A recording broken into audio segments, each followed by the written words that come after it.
Part ke-34 diambil dari light novel bab 100 sampai dengan 103.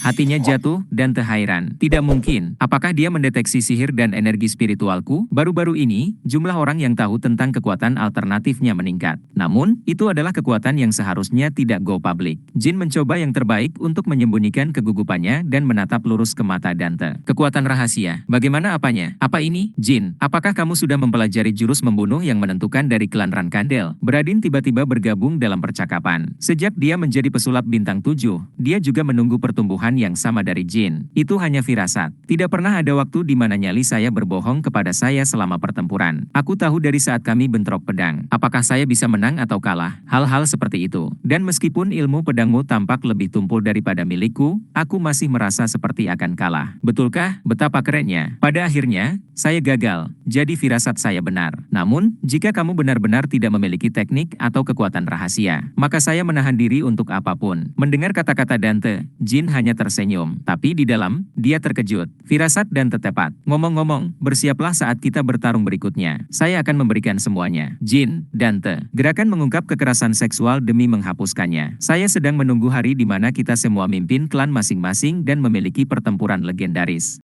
Mata Dante dan Bradin berkilauan dengan semangat juang. Meskipun mereka sedang duduk melingkar dengan segelas anggur di tangan saat ini, mereka harus bertarung satu sama lain suatu hari nanti. Musuh yang menjadi teman, teman yang menjadi musuh. Hubungan mereka memang seperti itu. Namun, ketika saatnya tiba, kurasa aku tidak bisa membunuhmu. Saat keheningan terjadi, Dante terjebak dalam pikirannya. Tapi tentang topik itu, menjadi sekutu setelah bertarung tidak akan seburuk itu. Hanya menetapkan kemenangan dan menjadi teman baik lagi dan seterusnya. Bradin memecah kesunyian sambil menggaruk bagian belakang kepalanya. Saya tidak akan pernah berpikir calon penerus klan Zipfel akan mengucapkan kata-kata lembut seperti itu. Itu hanya harapan. Harapan. Kamu sedikit mengacau, dan kamu berdua mati untuk saya. Hehe. Oh, tapi selain itu, hal paling gila terjadi padaku. Ada apa, Bradin? Dante menunjukkan minat, dan Bradin mengepalkan tinjunya. Kamu tahu kerajaan Akin? Itu adalah kerajaan yang merupakan bagian dari Federasi Sihir Lutero, dan tampaknya, seseorang menyamar sebagaiku di sana tahun lalu. Jin akan meludahkan anggur di mulutnya, tapi dia tetap tenang dengan aman. Hah, benarkah? Di tanah Federasi Sihir Lutero, menyamar sebagai kamu, seorang pria tanpa otak. Jadi apa yang terjadi? Anehnya, mereka belum menangkap pelakunya. Rupanya, peniru itu menghancurkan organisasi bawah tanah yang dikenal sebagai Tesing. Niat yang sangat aneh, dan penyelidik klan tidak dapat menemukan apapun. Mengapa tidak memberi hadiah?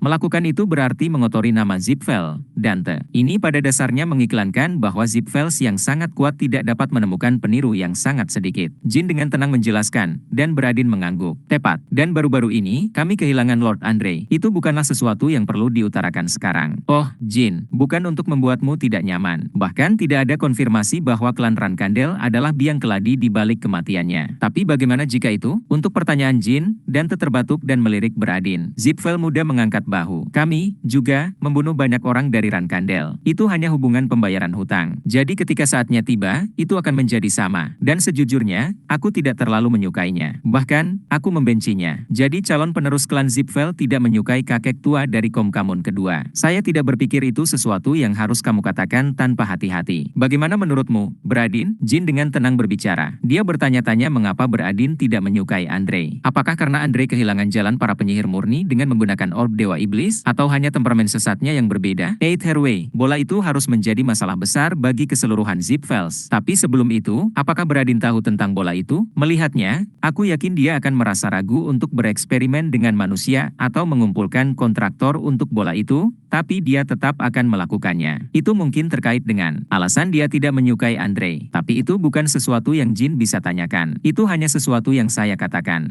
Saya dapat mengatakan bahwa saya tidak menyukai seseorang hanya karena saya tidak menyukainya. Kami cukup dekat untuk mengatakan hal itu, kan? Saya percaya kita. Hoho, mendengarmu mengatakan keluhan seperti itu, aku juga memikirkan cerita menyebalkan dari klanku. Suatu hari nanti, aku akan menyingkirkan semua petani itu, mengocehkan tanpa tujuan tentang masalah pribadi dalam klan di depan musuh. Tindakan yang hanya bisa dilakukan oleh orang idiot. Dante jelas-jelas idiot, tapi saya tidak tahu tentang Beradin. Dia jelas bukan pria biasa. Selain itu, menggunakan darah banyak untuk Dante. Mengangkat Andre yang sudah mati dan mengatakan bahwa dia membencinya. Sulit bagi Jin untuk menentukan niat Beradin. Dalam beberapa detik, Beradin mengangkat suaranya lagi dengan marah. Oh, tembak. Percakapannya terlalu menyimpang. Omong-omong, peniru. Kami tidak bisa memberikan hadiah atau apapun, tapi kami tidak bisa mengabaikannya. Kami berpikir untuk memasukkan penyihir bintang tinggi ke dalam penyelidikan. Oh, kamu mengerahkan penyihir bintang 8 untuk menangkap peniru belaka? Klan Zipfel benar-benar klan yang hebat. Apa maksudmu? Klan Hairan juga bisa melakukannya. Jin, bagaimana menurutmu? Jika saya jadi kamu, saya hanya akan mengatakan bahwa tidak ada peniru dan bahwa saya menghancurkan Tessings. Apa? Dengan kata-katamu, pelakunya menggunakan namamu untuk menghancurkan organisasi bawah tanah. Apakah dia menyakiti warga kerajaan? Tidak, justru sebaliknya. Baru-baru ini, Akin sepertinya mengadakan festival setiap hari. Tampaknya korupsi Tessing itu gila. Maka akan lebih baik untuk mengambil kredit untuk hasilnya. Faktanya, karena pelakunya belum tertangkap, dia mungkin akan menyamar sebagai kamu lagi. Saat ekornya tumbuh lebih panjang, ia akan lebih mudah ditangkap. Menyebarkan penyihir bintang tinggi akan menjadi bodoh. Poin bagus. Kurasa aku pergi terlalu jauh. Saya harus merenungkan ini lebih banyak. Jika kamu menangkap pelakunya, tolong beritahu saya. Saya ingin melihat pria yang begitu berani. Baiklah, untuk saat ini, Dante, pastikan untuk mengunjungi salah satu perjamuan kami. Saya akan pastikan untuk mengirim undangan. Ketiganya menghabiskan malam itu dengan mengobrol dan minum. Selain Dante dan Beradin, Jin menyimpan kata-katanya, karena satu alasan. Lebih banyak kata bisa memukul saya di belakang. Meskipun pertemuannya singkat, malam itu, dia berharap mereka adalah teman-temannya, bukan musuh. Tuan muda, untuk alasan apa kamu menggunakan darah banyak pada Dante Hairan, dan kamu seharusnya membunuh Jin Rankandel di tempat. Itu adalah kesempatan untuk membunuh pesaingmu. Jadikan bagian itu rahasia. Dan untuk peti harta karun ini, pastikan tidak tergores sedikit pun saat kembali ke klan. Hehe, itu souvenir yang sangat bagus. Mengapa itu sangat penting? Jangan salahkan kami karena menyia-nyiakan artefak yang begitu berharga. Berhenti. Mendapatkan kepercayaan Dante Hairan bukanlah hal yang buruk. Dari kehilangan satu tetes darah, itu meningkatkan kemungkinan klan Hairan berada di pihak kita saat kita berperang melawan Rankandels. Tetapi, untuk tidak membunuh Jin, ada beberapa hal yang perlu aku periksa. Aku akan tidur sampai kita kembali, jadi kalian diberhentikan. Para pengawal bergumam tidak setuju dan pergi. Dan Beradin menghela nafas. Ya, ayah dan para tetua akan segera mengetahuinya. Alasan untuk darah banyak baik-baik saja. Tapi apa yang harus saya katakan kepada mereka tentang Jin? Haruskah saya mengatakan bahwa saya tidak bisa menang? Itu tidak akan tampak seperti sebuah kebohongan. Masa depan Beradin sudah tampak suram. Maafkan aku, kakek. Selain kalah dalam kompetisi, saya juga pernah menghadapi kematian. 2 kali. Kamu hampir kehilangan nyawamu dalam kompetisi yang tidak penting. Bagaimana ini terjadi? Apakah itu karena kurangnya ilmu pedang atau apakah ada master yang dibutakan oleh uang? Patriark klan Hairan menanyai Dante. Berbeda dengan kata-katanya, ekspresinya tidak sedikit pun marah. Dia merasa bangga begitu cucunya kembali. Cucunya yang menggemaskan dan berharga kembali ke rumah dengan pelajaran yang didapat. Saya tidak kekurangan keterampilan pedang seperti itu, tetapi ketahanan. Selain itu, tidak ada tuan seperti itu, tetapi 2 anak laki-laki yang ramah. Hoho, mendengarmu mengatakan itu, aku ingin mendengar lebih banyak lagi. Kamu bahkan tidak memperhatikan wanita paling cantik di klan. Baiklah, siapa nama orang-orang ini? Kakek, sayangnya, saya tidak bisa memberitahu kamu tentang nama mereka. Sebaliknya, saya ingin meminta sesuatu. Kamu kecil, Ron memeluk Dante dan dengan bercamu mencekiknya. Namun, dia tidak menekan dan menanyakan nama anak laki-laki itu. Mengubah pikiran cucunya lebih sulit daripada naik ke posisi teratas klannya. Aku tidak bisa bernapas. Meskipun itu lelucon, tersedak itu masih menyakitkan karena berasal dari ksatria bintang 10.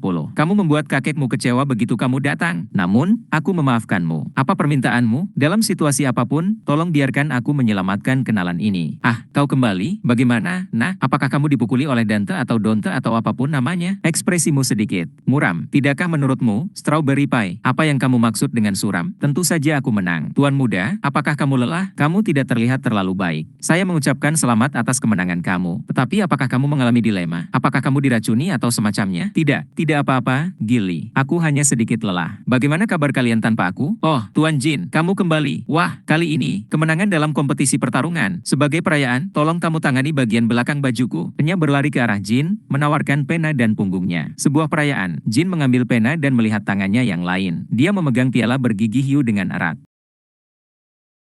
Orang-orang idiot itu, mereka tidak akan menyimpan kantong emas dan peti harta karun sebagai souvenir, kan? Jin tersenyum sambil mengkamutangani kemejanya. Terima kasih telah menghargai saya, nonanya. Dia bersyukur bahwa dia memiliki orang-orang yang ramah yang akan menawarkan dia semua cinta dan kebaikan di dunia. 1 Februari 1796. Di bawah langit yang gelap, seorang pria berjalan dengan susah payah melalui laut hitam di bawah hujan lebat. Guardian Night Han memiliki surat lain ditutup dadanya. Kamu di sini? Ya, Tuan Patriark. Sekarang, Chiron bahkan tidak perlu mengatakan apa-apa agar Han mengeluarkan surat itu. Satria penjaga menyerahkannya dengan dua tangan, dan Chiron tersenyum. Apa prediksi kamu tentang hasilnya? Maksudmu duel Tuan Muda melawan Dante Hairan? Secara rasional, Dante pasti akan menang karena Tuan Muda tidak bisa menggunakan dua keahliannya. Namun, melihat kemajuan Tuan Muda Jin, dia memiliki kesempatan. Celah. Membuka surat itu, Chiron merasakan jantungnya berdebar. Pengirim, Kashmir penerima, Chiron Rankandel laporan, Jin Rankandel mengalahkan Dante Hairan dan menang di Cosmos Arena. Lain-lain, Jin Rankandel meraih 6 bintang dalam ilmu pedang. 4 baris. Itu seluruh surat Kashmir. Tidak ada satu baris pun olok-olok atau sapaan. Lambang singkatnya. Namun, membaca surat itu, Chiron merasa kecewa. Apakah dia mengirimnya seperti ini karena aku ingin pendek? Tentu saja, dia sangat bangga bahwa si bungsu memiliki kesadaran untuk bangkit. Namun, dia agak merasa seolah-olah dia ditipu. Tuan Patriark, apakah sesuatu terjadi pada yang termuda? Melihat wajah tanpa ekspresi Chiron, Han bertanya dengan hati-hati. Tidak apa-apa. Dia mengalahkan Dante. Kemudian, jangan khawatir tentang itu. Ketika kamu kembali, beritahu Kashmir bahwa saya ingin minum. Aku harus melihat wajahnya. Dipahami? Menggigil. Apakah ada angin dingin barusan? Angin dingin? Tuan Kashmir, ada api tepat di depan kita. Jin menunjuk ke perapian. Enya dan Euria mencibir, dan Alisa mengangkat bahu. Terakhir kali, kamu berbicara tentang serangan panas di tengah badai salju Januari. Sayang, ada apa? Saya pikir kamu semakin tua. Tidak. Saya pikir itu hanya halusinasi. Kurasa aku harus memberimu obat. Kashmir dengan ringan menggelengkan kepalanya. Mereka semua berkumpul di kamar Jin untuk berkumpul. Jin sudah menyelesaikan pelatihannya, Alisa pulang kerja, dan Kashmir kembali setelah menyelesaikan pekerjaannya. Enya dan Euria baru saja datang untuk bermain dengan Jin, tetapi Murakan dan Gilly malah mencoba membuat mereka bermain dengan teka-teki. Hei, es krim kerdil, pergi bermain dengan ini. Tidak, aku ingin kucing. Tidak, tolong, tidak. Baiklah. Aku akan berubah menjadi kucing jika kamu menyelesaikan teka-teki ini. Kamu berjanji. Untuk seorang gadis 6 tahun, teka-teki 1000 keping sangat sulit. Namun, Euria mulai memecahkan teka-teki gambar dengan kecepatan yang konyol. Dia bahkan tidak mulai dari tepi atau mencocokkan potongan serupa. Dia mengambil potongan acak dan meletakkannya di karpet. Seolah-olah dia sudah mengingat teka-teki itu sebelumnya. Tuan Murakan, saya tidak berpikir teka-teki itu efektif untuk kontraktor Asmil. Saya lupa. Sial, aku kalah. Apa maksudmu kau kalah? Kamu ingin bermain dengannya sejak awal. Berhenti mengeluh. Diam, nak. Menjadi kucing sudah cukup membosankan ketika kami berada di rumah utama Rankandel. Murakan kemudian berubah menjadi kucing dan mulai mengeong. Euria mengeong kembali, lalu terkikik. Semua orang di ruangan itu tersenyum ketika mereka menyaksikan pemkamungan yang menyenangkan itu. Mencoba melelahkannya dan menjatuhkannya, Murakan dengan penuh semangat bermain dengan Euria. Bermain tag adalah permainan terbaik untuk membuat anak-anak lelah.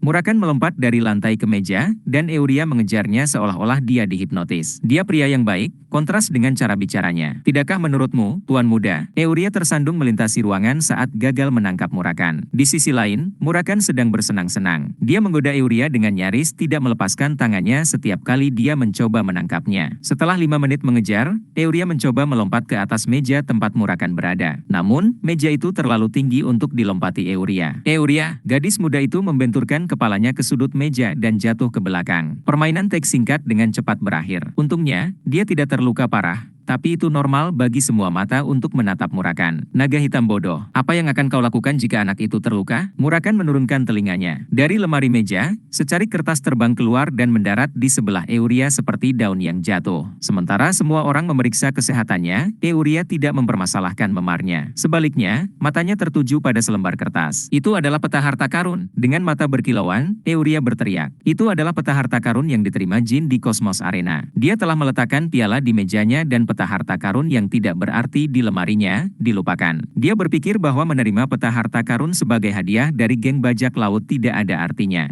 Kenyataannya, Kosmos ingin pemenang mengambil peti harta karun itu, bukan 1.000 koin emas. Dia juga telah memutuskan bahwa peta harta karun yang dia curi dari salah satu penjarahannya tidak berharga. Pada dasarnya, itu adalah penipuan. Namun, berkat Jin yang mengambil kedua hadiah itu, Kosmos tidak bisa mendapatkan banyak keuntungan hari itu. Pokoknya, lebih berhati-hatilah saat bermain. Apakah kamu akan bertanggung jawab ketika anak itu terluka? Benar, Tuan Murakan. Tetap saja, Nona Euria kuat. Aku cukup yakin dia jatuh cukup keras. Ada sesuatu yang penting di sana. Euria berdiri dan mengangkat peta ke udara. Ada sesuatu yang penting di sini. Mata Euria dipenuhi dengan kepastian dan harapan. Jika itu adalah anak acak yang berteriak, maka mereka akan menertawakan imajinasi anak itu. Namun, sebagai kontraktor Asmil, Euria dapat dengan mudah mencocokkan teka-teki 1.000 keping atau 10.000 keping dan melihat semua objek dan fenomena sebagaimana mestinya dengan mata absolutnya. Oleh karena itu, peta itu adalah peta harta karun yang nyata. Pada gambar jelek, ada X di satu sisi dan tulisan kuno di ruang kosong. Kupikir karakter-karakter itu hanya lelucon karena bahkan Murakan dan Kui Kantel tidak bisa membacanya. Tidak banyak bahasa kuno yang tidak bisa dibaca oleh Murakan. Meskipun dia tidak bisa membaca beberapa, dia masih bisa menyimpulkan zamannya dengan melihat karakternya.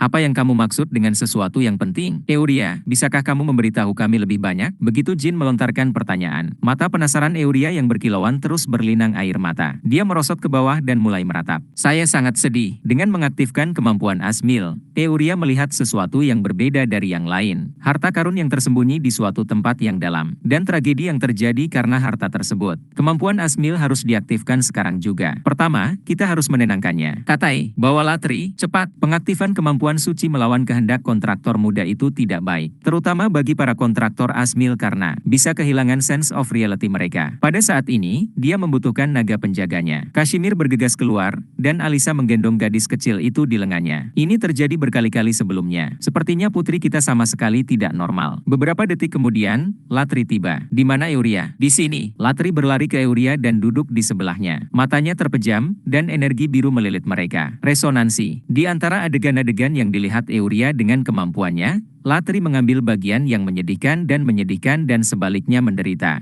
Anak itu segera mulai tenang. Namun, Latri, dalam wujud manusianya, berkedip sesekali. Dia jelas melihat pengkamungan yang mengejutkan. Setelah 10 menit resonansi, Euria tertidur lelap, dan Latri menarik napas dalam-dalam saat dia berkeringat sungai. Latri berdiri dan membungkuk. Meskipun dia belum lahir selama masa Jaya Murakan, dia sangat menghormati naga bayangan itu. Tuan Murakan, saya tidak bisa menyapa kamu karena kurangnya waktu. Jangan khawatir tentang itu. Apa yang dilihat es krim kerdil, itu bukan masa depan, tapi masa lalu. Masa lalu, kontraktor Asmil hanya bisa melihat masa lalu dalam kasus-kasus tertentu. Ya, keinginan atau kebencian yang mengakar. Hanya ketika dia menyentuh suatu objek atau mengunjungi lokasi yang terkait dengan emosi seperti itu, dia akan melihat masa lalu. Wah, jika saya sedikit terlambat, itu akan berakibat fatal. Itu sangat aneh, tidak peduli seberapa muda, naga kebenaran telah hidup selama lebih dari 500 tahun. Latri bergidik. Dia tahu betapa mengerikannya bagi Euria untuk menyaksikan penglihatan seperti itu. Aku tidak berpikir itu akan menjadi sesuatu yang penting karena aku tidak bisa menafsirkannya. Namun, itu pasti peta yang sangat penting. Jadi, apa yang kamu lihat? Beberapa tanah kuno, suku penduduk asli yang menyembah beberapa kuil. Latri menarik napas perlahan, mengingat apa yang baru saja dilihatnya. Manusia lain datang kepada mereka. Mereka tampaknya penyihir. Sekitar 10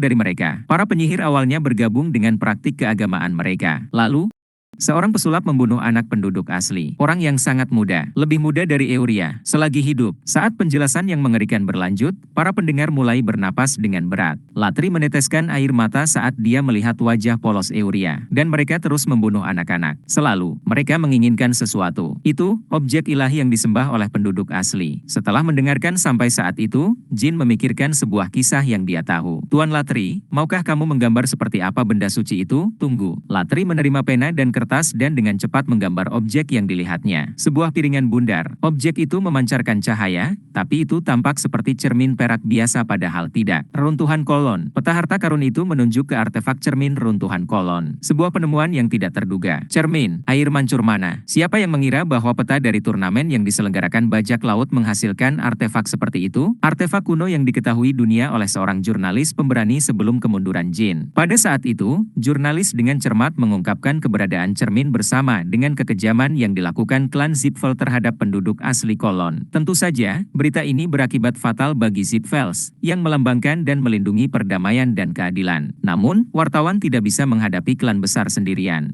Keluarga Zipfel dengan cepat membungkam mereka yang berbicara dengan marah tentang klan. Dan tragedi penduduk asli Kolon tidak pernah dibicarakan lagi. Segera setelah itu, jurnalis pertama menghilang. Tak butuh waktu lama bagi masyarakat untuk melupakan aksi berani sang jurnalis. Penduduk asli Kolon kemudian melanjutkan peradaban mereka seolah-olah mereka tidak terlihat. Maka peta ini harus dibuat oleh penduduk asli. Dan karena nilainya tidak ditemukan, peta ini dibuang begitu saja. Sama seperti Rune Miulta. Ada kemungkinan bahwa penduduk asli Kolon yang ditindas oleh Zipfels ingin seseorang memperhatikan peta dan berharap seorang petualang akan datang untuk membebaskan mereka. Ya, Jin berencana mengunjungi reruntuhan Kolon. Dia perlu menemukan cermin di depan keluarga Zipfel dan mencegah mereka menciptakan pasukan penyihir yang kuat. Selain itu, dia perlu menyelidiki eksperimen sihir ilegal di area tersebut. Secara pribadi untuk Jin, ada lebih banyak alasan untuk pergi. Tidak seperti jurnalis, aku tidak tega menyelamatkan orang-orang itu. Tapi aku akan sedikit membantu mereka jika aku memberikan beberapa pukulan ke klan Zipfel. Tapi ada satu masalah. Hei, bocah, kenapa mukanya panjang? Apakah kamu tahu apa yang digambar Latri? Mereka tidak tahu bahwa Jin tahu tentang tragedi Kolon dan cermin. Inilah yang buruk tentang menjadi seorang regresor. Padahal, itu adalah masalah yang mudah untuk dipecahkan.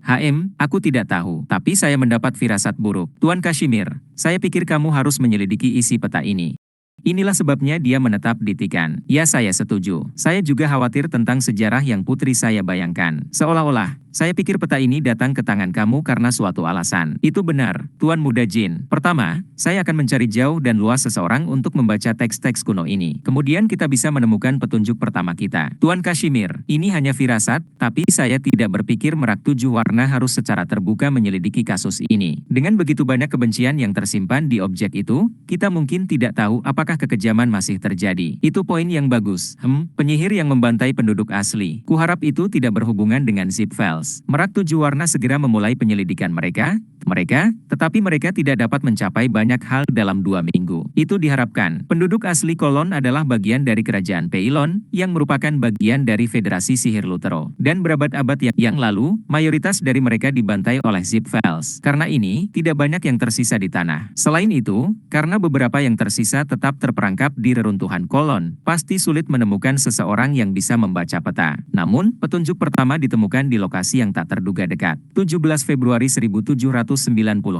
Setelah menyelesaikan latihan paginya, dia mencari pasukan pertahanan pusat Tikan bersama Euria dan Latri untuk menemukan Alisa. Jin, ibu akan menyukainya jika dia mendapatkan ini, kan? Hampir dipastikan. Aku yakin dia akan melemparkanmu ke udara dan tertawa. Euria ingin memberi ibunya gambar keluarga, jadi dia meminta Jin untuk ikut dengannya. Selamat datang di Tikan Center, Euria. Halo, di mana Mama? Oh, putriku, ibu di sini. Saya melihat kalian berdua juga di sini. Ah, apa ini? Hadiah. Euria menyeringai dan menunjukkan gambar itu kepada ibunya. Alisa tidak bisa menahan harga dirinya sebagai ibu. Ya ampun, kamu sangat pamui menggambar. Mari kita lihat. Ini pasti ayah. Ini Jin, dan kamu juga menggambarnya. Gili, Murakan, Kuikantel, dan Latri juga digambar di kertas kecil. Alisa mengambil Euria saat dia melihat ke seluruh halaman. Hahaha, kamu harus menjadi pelukis ketika kamu dewasa. Baiklah, tunggu sebentar di sini. Mommy harus melawan beberapa kertas dan dokumen, dan kemudian pergi makan siang. Kamu ingin makan sup seafood? Makanan laut? Ya. Setelah melihat ibunya begitu bahagia dan mendengar kata seafood, Euria mulai menyanyikan lagu yang hanya berisi kata seafood. Jin dan Latri juga tidak bisa menahan senyum mereka. Suara pena bergerak dari sana-sini bisa terdengar. Itu adalah pasukan pertahanan yang berurusan dengan dokumen hukum dan para penjahat menulis refleksi diri. Refleksi diri. Setelah Alisa dipromosikan menjadi kepala pertahanan, dia menurunkan tingkat kejahatan di Tikan yang sudah rendah. Namun, mereka yang diseret menginjak-injak beberapa bunga di taman umum atau bertingkah buruk saat mabuk, jadi mereka hanya menulis refleksi diri dan melakukan kunjungan singkat ke lembaga pemasyarakatan. Kota ini tidak terlalu besar, tapi dia mengelolanya dengan sangat baik. Nyonya Alisa luar biasa. Aliansi Hupester dikelola oleh Rankandels, namun mereka masih memiliki banyak kejahatan buruk. Saat Jin secara mental memuji pekerjaan Alisa, Latri melihat sekeliling ke arah para penjahat. Manusia adalah makhluk yang sangat misterius. Mengapa mereka melakukan kesalahan yang sama jika mereka tahu bahwa melanggar hukum akan membuat mereka dihukum? Tidak yakin. Apakah naga tidak seperti itu? Tidak. Kalau dipikir-pikir, naga juga sangat bodoh. Haha, apa yang saya katakan? Tolong jangan beritahu Sir Murakan bahwa saya telah menodai reputasi ras naga. Sepertinya kamu sangat berhati-hati terhadap Murakan. ketakutan. Apakah dia menggertakmu atau semacamnya? Tidak, bukan itu. Tahukah kamu apa yang sudah dipatok orang tuaku di telingaku? Hati-hati dengan naga hitam, terutama saudara kandung Murakan dan Misha. Latri pasti jatuh cinta pada trik Wind Dragon Violeta sambil menghindari naga hitam. Dan di antara sesama naga, Ser Murakan adalah makhluk legendaris. Ada beberapa alasan buruk dan beberapa alasan bagus. Saat menjelaskan, Latri berhenti dan menatap sesuatu. Itu adalah seseorang yang diinterogasi oleh agen pertahanan. Jin secara alami juga terlihat. Pidato pria yang lambat dan tidak jelas itu tergagap. Kemarin, aku minum terlalu banyak. Maafkan aku. Hei, jangan bicara seperti itu. Kamu tidak mencerminkan sama sekali. Jika kamu mabuk, maka masuklah ke dalam dan tidur. Mengapa bernyanyi di tengah malam dan membangunkan semua orang? Karena, aku Zat. Aku Zori. Kamu sudah melakukan ini beberapa kali sebelumnya. Jika kamu terus melakukan ini, Bilah tidak akan membawa kamu lagi. Apakah kamu tahu betapa saya memohon kepada para bartender lokal untuk tidak mengusir kamu? Terima kasih. Oh, kamu mau cerutu? Sial. Aku akan mati lebih awal karenamu. Baiklah. Mari kita bakar satu, dan kamu akan berjanji bahwa kamu akan minum dan tidak menyebabkan keributan. Tolong, saya mengerti, tapi saya tidak punya cerutu. Sialan, itu tampak seperti seorang pecandu alkohol yang sering datang. Dia tidak menyebabkan masalah serius, tetapi dia menjalin hubungan dengan pasukan pertahanan setiap kali dia datang. Dan pria itu memiliki kulit merah tua. Orang merah, kulitnya cukup merah untuk satu. Tidak ada yang terlalu abnormal untuk kota yang beragam seperti Tikan. Namun, melihat pria itu, ekspresi Latri tidak bagus. Tuan Jin, pria itu terlihat seperti penduduk asli yang kulihat dalam penglihatan ketika aku beresonansi dengan Euria. Benarkah? Ya, dan ucapan yang tidak jelas itu. Itu artinya dia tidak terbiasa berbicara dengan bahasa negeri ini. Hanya ada satu cara untuk mengetahuinya. Mengapa kita tidak menunjukkan peta padanya? Ayo ajak dia makan siang juga. Saat pria dan agen pertahanan itu merokok, Jin mengikuti mereka. Pria itu menyalakan sebatang rokok. Petugas itu menghirup juga, mengumpat sedikit, lalu kembali bekerja. Seorang anak laki-laki, siapa kamu? Kenapa kita tidak pergi makan sesuatu? Saya juga minum cukup banyak. Oh, kedengarannya bagus, tapi aku tidak punya uang. Itu pada saya. Mata pria itu melesat dari satu tempat ke tempat lain. Nama orang merah itu adalah Alopan Tupan Meipan. Pan, untuk singkatnya. Nah, kenapa kamu tidak memberitahuku bahwa kepala suku akan datang? Kepala itu menakutkan. Alisa tidak benar-benar melihat Pan sama sekali. Dia sudah mendengar cerita dari Jin dan Latari. Bantu dirimu, Pan, dan berhenti tertangkap. Kamu terlalu polos. Saya sering melihat pria ini. Dia selalu ada saat aku pergi menemui ibu. Tidak selalu. Rebusan seafood yang lezat disajikan panas mengepul. Mata Euria dan Pan berbinar. Terima kasih atas makanannya. Orang merah tidak lagi merasa canggung dan mulai mengisi dirinya sendiri. Sepertinya dia punya masalah dengan kantong. Setelah 1 jam makan, anak laki-laki. Ya, bisakah saya membawa beberapa untuk pergi? Adikku pemarah. Ambil sebanyak yang kamu butuhkan. Tapi sebelum kamu pergi, mereka ada di sini. Di sini, Jin melambaikan tangannya pada seorang pria yang sangat marah yang membuka pintu. Murakan, pria yang marah, berlari ke Jin setelah mendapat pesan, bawa petanya. Sekarang ini terlalu jauh. Saya Murakan. Murakan, kamu bisa membuat si Kerdil melakukan ini sebagai gantinya. Ser Kashmir selalu sibuk dengan pekerjaannya, dan Gili melakukan banyak hal. Nya harus belajar, dan yang kamu lakukan hanyalah bermain-main. Ini adalah yang paling tidak bisa kamu lakukan. Bagaimana dengan Kui Kantel? Tidak termasuk dia. Latri gelisah saat melihat Jin menegur Murakan. Rankandel muda mengambil peta itu dari tangan naga bayangan dan menunjukkannya pada Pan. Pan, apakah kamu tahu apa ini? Dan begitu dia melihat peta, ini, dari mana kamu mendapatkan ini? Dia terlihat sangat terkejut, ekspresi Pan aneh. Dengan alis berkerut, dia bergidik ketakutan, tetapi matanya terus menelusuri setiap karakter. Bisakah kamu membaca karakternya? Bagaimana kau tahu bahwa aku berasal dari reruntuhan kolon? Kalian siapa? Dengan tatapan waspada, Pan menatap Jin. Dia ingat ketika dia melarikan diri dari tanah airnya yang menjadi reruntuhan 3 tahun lalu. Pada hari dia pergi ke kota bebas Tikan untuk melarikan diri dari mata klan Zipfel. Apa cara terbaik untuk mengatakan ini? Aku adalah tamu kepala Alisa. Pria berambut hitam ini adalah seekor naga. Yang berambut hijau juga adalah seekor naga, dan anak itu jelas adalah anak berusia 6 tahun. Jin mengungkapkan identitas mereka, dan Pan bukan satu-satunya yang terkejut. Hei, bocah, kenapa kamu mengatakan semua itu? Apa maksudmu? Mengapa? Pak Pan sepertinya mengetahui beberapa informasi berharga tentang peta itu.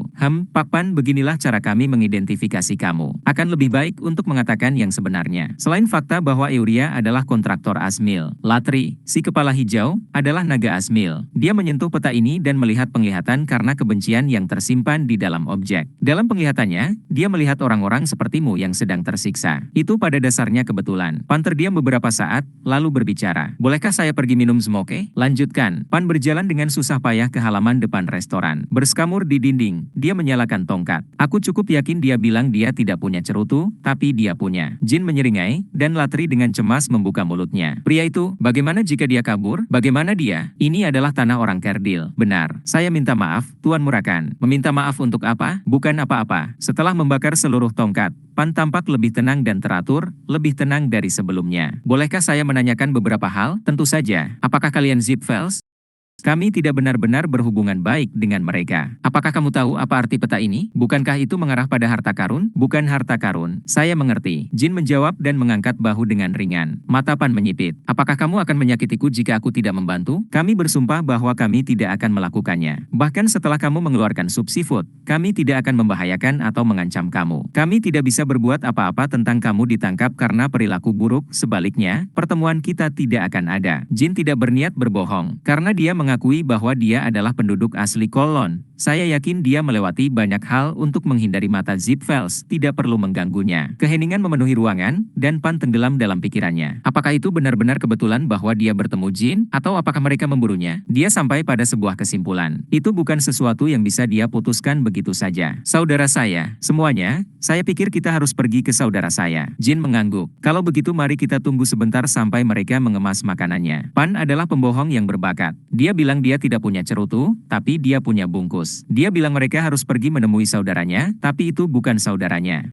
Setelah mengambil sup seafood kemasannya, mereka pergi ke rumah Pan yang terletak di gang yang dalam. Mereka hampir tidak memiliki ruang kosong. Ini pertama kalinya Pan membawa tamu pulang. Selamat datang, para bangsawan Tikan. Orang yang menyambut mereka adalah seorang wanita yang menyamar sebagai saudara Pan. Meskipun dia jauh lebih muda dari Pan, kakaknya membungkuk di hadapannya. Nyonya Laosa, saya membawa tamu tanpa izin kamu. Kerja bagus, Pan. Suasana hati yang menakutkan. Aura Laosa terasa misterius. Jin tidak bisa mengatakan bahwa itu kuat, tapi itu bukan sesuatu untuk didekati tanpa hati-hati. Dia dipenuhi dengan energi suci. Biasanya, Murakan akan mengatakan sesuatu seperti, mengapa rumah ini begitu sial? Tapi, dia memperhatikan bahasanya. Begitu Jin melihatnya, dia tahu. Penduduk asli Kolon memiliki darah paling mulia. Mereka adalah ras pilihan dewa. Sepertinya dia keturunan terakhir. Laosa tampaknya memiliki kebijaksanaan yang dalam. Yang lahir dari tempat kelahiran ilmu pedang dan dipilih oleh bayangan, naga hitam, dan naga kebenaran serta anak kesayangan Asmil, dan kepala pertahanan Tikan yang selalu menjaga Pan. Terkejut, semua orang terkejut dan menatap Laosa. Bagaimana kau? Itu hanya bakat kecil. Saya minta maaf jika saya mengejutkan kamu. Pan, tolong ambilkan teh. Saat Pan menuangkan air ke dalam ketel yang bengkok, punggung Jin mulai berkeringat.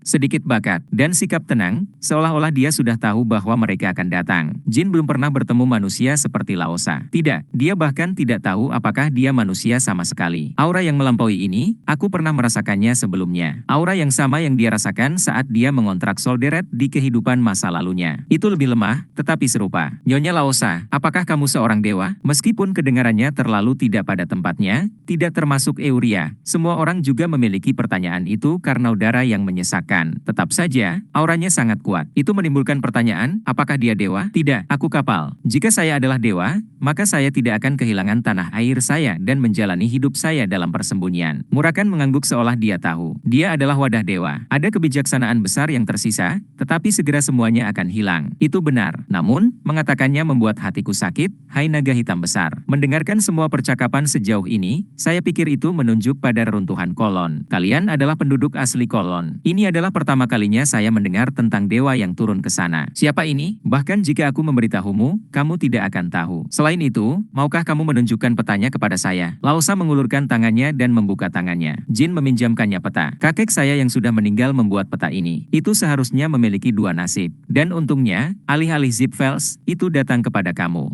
Sepertinya devosi saya yang lemah telah berhasil. Bolehkah saya bertanya apa yang tertulis di peta itu? Orang yang membaca ini melalui hati Kolon. Tolong jangan tinggalkan kami. Silakan datang dan berteriak, kami hanyalah orang-orang yang pendiam. Orang-orang yang pendiam. Dewa memberi kami perintah yang berat, tetapi tidak cukup kekuatan untuk melaksanakannya. Saya kesal. Laosa perlahan membaca dan menafsirkan kalimat yang ditulis dalam bahasa ibu mereka. Sesuatu seperti itu. Meskipun suaranya tenang, Laosa meneteskan air mata. Dia ingat berabad-abad penindasan dan kakeknya miliknya yang sudah meninggal. Perintah yang tertulis di sini adalah untuk melindungi item yang terletak di X. Apakah kamu tahu situasi di Kolon? Itu hancur karena zip files. Selama di rumah, saya telah menjalankan misi di sana. Dengan kedok penggalian artefak, klan Zipfel mencoba menemukan benda suci kita. Bahkan dengan sihir tingkat lanjut mereka berjuang untuk melakukannya. Namun, itu hanya masalah waktu sebelum mereka berhasil. Karena kita tidak bisa menghentikan mereka. Ketel mengeluarkan uap. Pan, yang perlahan menghidangkan teh, tampak menahan air matanya. Punggungnya sesekali